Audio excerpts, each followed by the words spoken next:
OpenAI argues that to capture the vast spectrum of human knowledge and creativity, AI must learn from a plethora of data sources, including copyrighted material.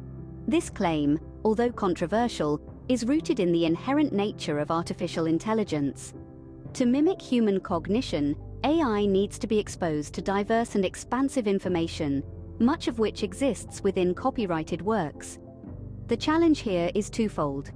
First, AI needs to comprehend the nuances of human language, thought, and culture.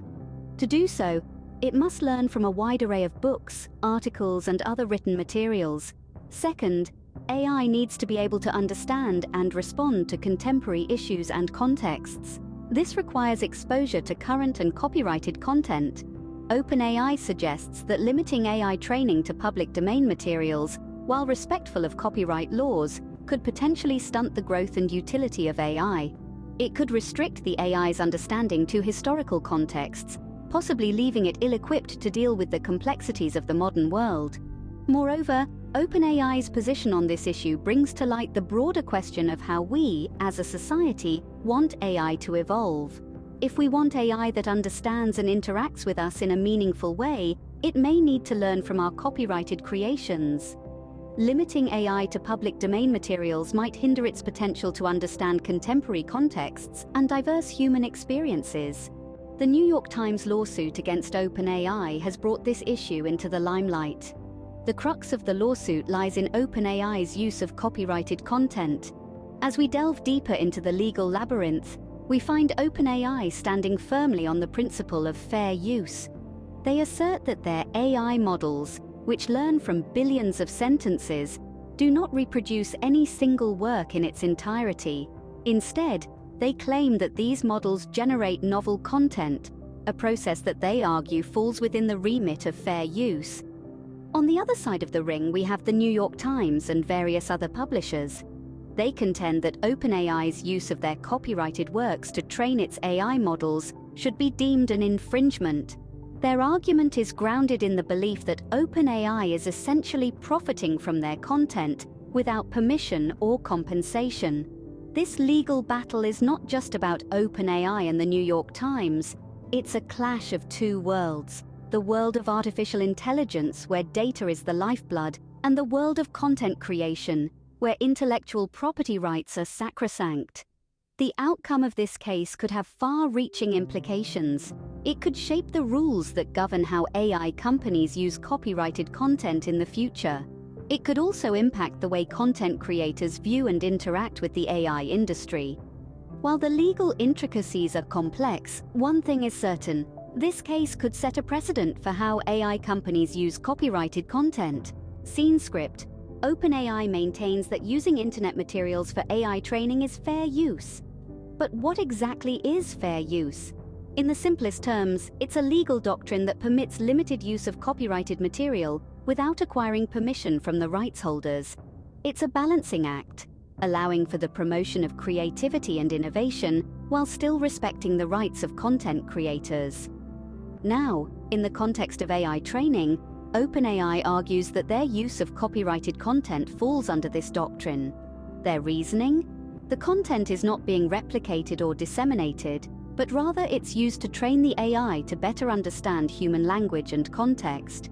They're not selling your favorite book verbatim, they're teaching a machine how we, as humans, communicate.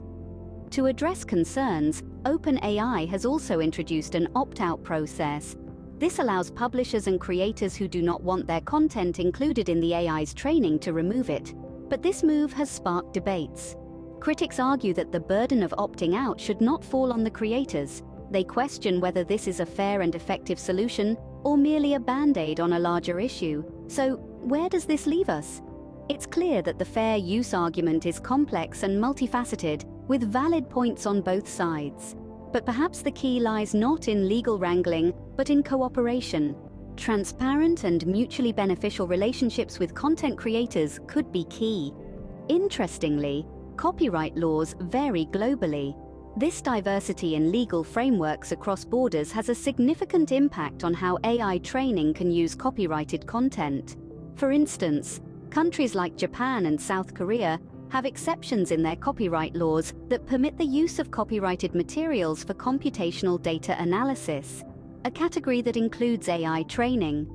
On the other hand, in the European Union, the use of copyrighted works for text and data mining is restricted to research organizations and for the purposes of scientific research only. Meanwhile, in the United States, the principle of fair use allows for some degree of flexibility.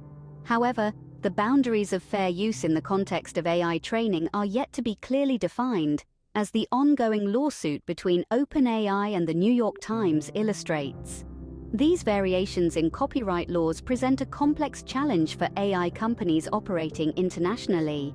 It's not just about navigating different legal frameworks, but also understanding cultural norms and societal values tied to intellectual property rights in different regions. In light of this, some argue that an international consensus on AI and copyright is needed. Such a consensus could provide a unified framework that respects creators' rights while still allowing for the innovative use of copyrighted content in AI training. In conclusion, the juxtaposition of international perspectives on copyright laws highlights the need for a global dialogue. A global consensus could foster both innovation and respect for creators' rights. Authors like John Grisham and George R.R. Martin have voiced concerns over AI's use of their work. Their objections highlight an important aspect of this debate. As creators of original content, their work is their intellectual property, and they fear that AI's unrestricted use of such content might infringe on their rights. Imagine pouring heart and soul into a novel or a piece of music, only to find it being used to train an AI without your knowledge or consent. This doesn't just raise legal questions, but also ethical ones. It begs the question, who has the right to profit from an artist's work? While OpenAI has created an opt-out system for content creators who don't want their work used in AI training, some creators argued that the onus should not be on them to opt out, but rather on AI companies to seek permission first. Moreover, there's a fear that AI could start creating content that's too similar to the original, effectively competing with the very creators whose work is being used for training. This could potentially disrupt creative industries and livelihoods. Clearly, the voice of content creators cannot be ignored in this debate. Their perspectives add another layer of complexity to the copyright issue. And as we grapple with the rights and wrongs of AI training with copyrighted content, one thing is certain: ensuring that creators are acknowledged and compensated is crucial for a sustainable relationship between AI and content creation. The ongoing debate raises a fundamental question: how do we value publicly accessible copyrighted content in AI training? As we look to the future, we find ourselves grappling with a landscape that's rapidly changing, where technology is pushing boundaries faster than legal frameworks can adapt. Envisioning the future of AI and copyright, we see a world where innovation and respect for intellectual property rights must find equilibrium. It's a delicate dance, where one step too far in either direction could stifle creativity or hinder technological growth. It's evident that AI's potential is immense. Its ability to learn from and replicate human knowledge and creativity is unparalleled. However, this doesn't diminish the value of original content and the rights of creators. So, how do we strike a balance? Perhaps the answer lies in crafting flexible policies that recognize AI's unique needs while also respecting copyright laws. A future where AI companies work collaboratively with content creators, ensuring fair compensation and recognition, could be an ideal solution. Alternatively, the development of AI that can generate original content without relying heavily on existing copyrighted material could be another path forward. And let's not forget the role of open source and crowdsourced content. These could provide vast, legally safe grounds for AI training, fostering innovation without infringing upon copyright laws. The future hinges on finding a middle ground. As we navigate this uncharted territory, it's crucial that we foster a dialogue that includes all stakeholders, from AI developers and users to content creators and legal experts. Together, we can shape a future that respects both innovation and intellectual property rights. In conclusion, OpenAI's situation is a microcosm of a larger challenge facing the AI world. We've dissected their claim that AI training requires copyrighted content, delved into the legal battles and the concept of fair use, discussed international perspectives, and heard the voice of concerned content creators. We've also looked at the future of AI and copyright. As we move forward, remember this: balancing innovation with respect for intellectual property rights will be a key challenge for the AI world going forward.